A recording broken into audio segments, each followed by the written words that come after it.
ଭାରତବର୍ଷର ଜଣାଶୁଣା ଶିଳ୍ପପତି ବ୍ୟବସାୟୀ ଅନିଲ ଅଗ୍ରୱାଲଙ୍କର ବ୍ୟକ୍ତିଗତ ଜୀବନ ବା ପାରିବାରିକ ଜୀବନରେ ଯେଉଁ ଘଟଣାଟି ଘଟିଛି ସେଥିରୁ ଯେଉଁ ବାର୍ତ୍ତା ଆସୁଛି ତାହା ଆପଣଙ୍କ ପାଇଁ ମୋ ପାଇଁ ଆମ ସମସ୍ତଙ୍କ ପାଇଁ ଅତ୍ୟନ୍ତ ଗୁରୁତ୍ୱପୂର୍ଣ୍ଣ ଦର୍ଶକ ବନ୍ଧୁ। ଅନିଲ ଅଗ୍ରୱାଲଙ୍କର ପୁଅ ଯାହାଙ୍କର ବୟସ ହେଉଛି 49 ବର୍ଷ, ତାଙ୍କର ମୃତ୍ୟୁ ହେଲା ନ୍ୟୁୟର୍କର ଏକ ହସ୍ପିଟାଲରେ। ସେ ଦୁର୍ଘଟଣାରେ ଆହତ ହୋଇଥିଲେ। ଅନିଲ ଅଗ୍ରୱାଲ ଏବଂ ତାଙ୍କର ପରିବାର ଭାବୁଥିଲେ ଯେ ସେ ଭଲ ହୋଇଯିବେ, କିନ୍ତୁ ହଠାତ୍ ହସ୍ପିଟାଲରେ ହାର୍ଟ ଆଟାକ୍ ହେଲା ଏବଂ ତାଙ୍କର ମୃତ୍ୟୁ ହେଲା। ବାପ ଆଉ ପୁଅ ଏମାନଙ୍କ ଭିତରେ ଅତ୍ୟନ୍ତ ଗଭୀର ଭଲ ପାଇବା ଥିଲା, ଭଲ ସମ୍ପର୍କ ଥିଲା। ଅନିଲ ଅଗ୍ରୱାଲ ସ୍କ୍ରାପ ବ୍ୟବସାୟରୁ ଏତେ ବଡ଼ ସାମ୍ରାଜ୍ୟ କରିଛନ୍ତି। ତାଙ୍କ ପାଖରେ ଯେତିକି ସମ୍ବଳ ଅଛି ତାହା 35,000 କୋଟି ଟଙ୍କାରୁ ଅଧିକ। 35,000 କୋଟି ଟଙ୍କାର ଅଧିକ। ତାଙ୍କ ପୁଅ ଅନେକ ଗୁଡ଼ିଏ କମ୍ପାନୀର ଦାୟିତ୍ୱ ନେଇଥିଲେ। ଅନିଲ ଅଗ୍ରୱାଲଙ୍କର ବେଦାନ୍ତ ଗ୍ରୁପ ନାଁ ଆପଣ ଜାଣିଥିବେ। ଅନିଲ ଅଗ୍ରୱାଲ ଜିଙ୍କ, କପର ଏବଂ ଆଲୁମିନିୟମ ବ୍ୟବସାୟ ପାଇଁ, ତୈଳ ଆଉ ଗ୍ୟାସ ବ୍ୟବସାୟ ପାଇଁ ସାରା ପୃଥିବୀରେ ପ୍ରସିଦ୍ଧ। ତାଙ୍କ ପାଖରେ ଟଙ୍କାର ଅଭାବ ନାହିଁ, ତାଙ୍କ ପାଖରେ ଖଣିର ଅଭାବ ନାହିଁ। ତାଙ୍କ ପାଖରେ ଯେତିକି ସମ୍ବଳ ଅଛି ତାହା ଆମ ଭଳି ଲୋକଙ୍କ ପାଇଁ କାହିଁ କେତେ ଈର୍ଷାର କାରଣ ହେଇପାରେ, କିନ୍ତୁ ସେହିଭଳି ଜଣେ ବ୍ୟକ୍ତିଙ୍କର ଗୋଟିଏ ସୋସିଆଲ ମିଡ଼ିଆ ପୋଷ୍ଟ ଏବେ ଆମ ସମସ୍ତଙ୍କୁ ଦୁଃଖିତ କରୁଛି, କିନ୍ତୁ ଗୋଟିଏ ବାର୍ତ୍ତା ଆମ ପାଇଁ ଆସୁଛି। କ'ଣ ଲେଖିଛନ୍ତି ଅନିଲ ଅଗ୍ରୱାଲ? ଅନିଲ ଅଗ୍ରୱାଲ ଲେଖିଛନ୍ତି, ମୋର 49 ବର୍ଷର ପୁଅ ଅଗ୍ନିବେଶ, ଯିଏ ବଞ୍ଚିଯିବେ ବୋଲି ଆମେ ଭାବୁଥିଲୁ, କିନ୍ତୁ ତାଙ୍କର ମୃତ୍ୟୁ ହେଲା। ଏକ ଦୁର୍ଘଟଣା ପରେ ସେ ହସ୍ପିଟାଲରେ ଚିକିତ୍ସିତ ହେଉଥିଲେ। ଆଉ ଗୋଟିଏ କଥା ସେ ଲେଖିଛନ୍ତି ଯେ ମୁଁ ଗରିବ ଲୋକଙ୍କ ପାଇଁ, ସାଧାରଣ ଲୋକଙ୍କ ପାଇଁ ଚିନ୍ତା କରେ, ଆଉ ମୋର ଯେଉଁ ରୋଜଗାର ହେବ ଏଣିକି ମୁଁ ସେଥିରୁ 75% ମୋ ଲୋକଙ୍କୁ ଫେରେଇ ଦେବି, ସୋସାଇଟିକୁ ଫେରେଇ ଦେବି, ସରକାରଙ୍କୁ ବା ଲୋକଙ୍କ ପାଖକୁ ସମାଜ ପାଇଁକି ଏହା ଉଦ୍ଦିଷ୍ଟ ରହିବ। 75% ରୋଜଗାରକୁ ଅନିଲ ଅଗ୍ରୱାଲ ତାଙ୍କ ପୁଅଙ୍କର ମୃତ୍ୟୁ ପରେ ଲୋକ କଲ୍ୟାଣ ପାଇଁ ଦାନ କରିବେ। ଏ ହେଉଛି ଘୋଷଣା। ମଣିଷ ଜୀବନରେ ଏମିତି ଗୋଟିଏ ଗୋଟିଏ ଘଟଣା ଘଟେ, ତା ଆମ ଜୀବନର ଗତିପଥକୁ ବଦଳାଇ ଦିଏ। ଭଗବାନଙ୍କ ଦରବାରରେ ମୃତ୍ୟୁ ହେଉଛି ସେଇଭଳି ଗୋଟିଏ ଘଟଣା। ବଡ଼ ଲୋକଙ୍କ ପୁଅ ମରନ୍ତି, ଗରିବ ଲୋକଙ୍କ ପୁଅ ବି ମରନ୍ତି। ମୃତ୍ୟୁ ଏକ ସାର୍ବଜନୀନ ଘଟଣା। ଭଗବାନ ମୃତ୍ୟୁକୁ କେବଳ ଗରିବ ଲୋକଙ୍କ ପାଇଁ ରଖିନାହାନ୍ତି। ବେଦାନ୍ତର ଚେୟାରମ୍ୟାନ ତଥା ପୃଥିବୀରେ ଜଣାଶୁଣା ବ୍ୟବସାୟ ଯେ ସାରା ପୃଥିବୀରେ ନିଜର ଏମ୍ପାୟାର ଖୋଲିଛନ୍ତି, ନିଜର ସାମ୍ରାଜ୍ୟ ଖୋଲିଛନ୍ତି, ତାଙ୍କ ପାଖରେ ଟଙ୍କାର ଅଭାବ ନଥିଲା। ହଜାର ହଜାର କୋଟି ଟଙ୍କା ପୁଅର ଜୀବନ ପାଇଁ ସେ ଖର୍ଚ୍ଚ କରିବାରେ ସମର୍ଥ ଥିଲେ। କିନ୍ତୁ ଭଗବାନ ହେଉଛନ୍ତି ନ୍ୟୁଟ୍ରାଲ।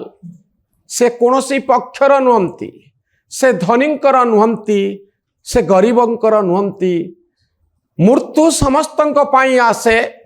ମଣିଷର ସୃଷ୍ଟି ଗୋଟିଏ ମେକାନିଜିମ୍ ଉପରେ ତିଆରି ହେଇଛି।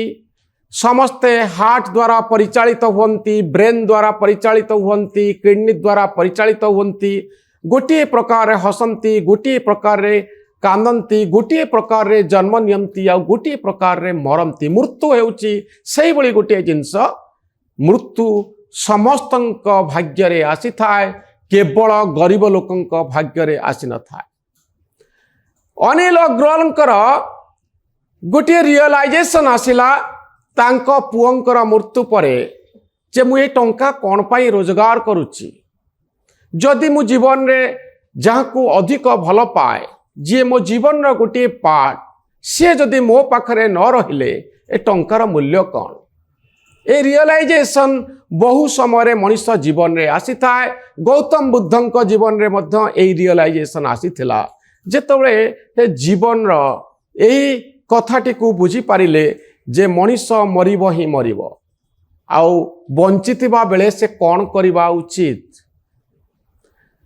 जेउथिरे गौतम बुद्ध तांको जीवन रो दर्शन को तांकर रियलाइजेशन को दर्शन आकार रे समस्त आगरे रखिचंती।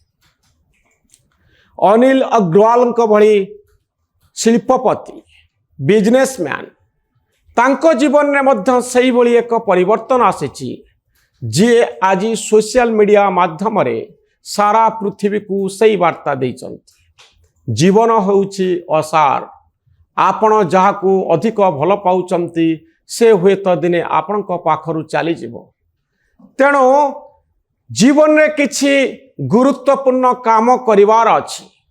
एई सोसाइटी एई समाज आमको सबु किछि सुजोग देइछि। वेदांत ग्रुप भली कंपनी तैयारी करिवारे आमे समर्थ हेचु कारण आम पाखरे सेही भली गोटिए व्यवस्था अछि। लोकंकर त्याग अछि, प्राकृतिक संपद अछि, सरकारंकर सहयोग अछि जहा फल वेदांत ग्रुप रो संभव होइछि। एनी बिजनेस जेकोसी प्रकार रो व्यवसाय पछरे ए समाज रो दान अछि। जो टंका आपण रोजगार करूचंती से टंका आपणकर नहीं। से टंका हेउछि ए देशर ए जातिर ए लोकंकर प्रकृतिर। जो प्रकृति आमको बॉक्साइट देइछि, जो प्रकृति आमको विभिन्न प्रकार धातव सामग्री देइछि जार प्रयोग करी आमे एते बड़ व्यावसायिक साम्राज्य तैयारी करिछे। जो सुजोग जड़े स्क्रैप डीलर को आज एते बड़ बिजनेसमैन बा शिल्पपति रे परिणत करि पारिला सेथिपाई अनिल अग्रवाल कहउचंती ए होची सेही समय टिके समाज आड़ को चाहिबा पाई टिके भाबिबा पाई ए टंका जो रोजगार करा जाउची 75 भाग होची लोकंकर समाजर। तेणु 75 भाग रोजगार को मु समाज को फेरई देवी विभिन्न प्रकल्प माध्यम रे योजना माध्यम रे। जो 75 भाग टंका मोर रोजगार हबो ताकू मु लोक कल्याण पाई व्यवहार करिवि आउ सेथिरु मु प्रॉफिट चाहिबि नाही। कोनोसी पानीय जल प्रकल्प हो, कोनोसी स्कूल हो, कॉलेज हो, यूनिवर्सिटी हो, एभली काम मु करिवि जो काम द्वारा मु प्रॉफिट आशा करिवि नाही। मु आशा करिवि जे एथिरे लोकंकर मंगल होउछि। एई भली चिंताधारा पृथ्वीर बड़ बड़ शिल्पपति भितरे बिजनेसमैन भितरे आसीबा जरूरी। जो माने जीवन को एक ग्यारंटी बोली भावी नहीं चलती। टंका रोजगार करिबा आम जीवन रो एकमात्र धर्म। जेते पारुचे सेते टंका रोजगार करिबा। भाबुथिबा पुओ झियो स्त्री परिवार आम सहित सबुदिन चली एमती आम एंजॉय करी करी चली एमती रोजगार बढ़ई बढ़ई चली एथिरे केबे पूर्णच्छेद पड़िबो नाही। किंतु समय होउची बड़ बलवान जेतबळे एमती अचानक पूर्णच्छेद पड़ जाए आपण अत्यंत भल पाउथिबा व्यक्तिटी आपणक सांगरे रहे नाही। अनिल अग्रवाल एवं तांको पुओंक कहानी एक परिवार भितरे सीमित नुहे। यह आम सामाजिक जीवन पाई गोटे गुरुत्वपूर्ण घटना। जेतबळे मनीष मोहग्रस्त हुए, जेतबळे जीवन यात्रा रे टंका रोजगार एकमात्र धर्म हो जाए शेषरे समय आमको कहे जे जीवन होउची एही भली अनिश्चित। केतबळे मृत्यु आसीबो केही कहि परिबे नाही। तेणु जेते रोजगार करिच से सबु उपरे तुमर अधिकार नाही। आईन तुमको अधिकार देई थाई पारे किंतु सेथिरे तुमर अधिकार नाही।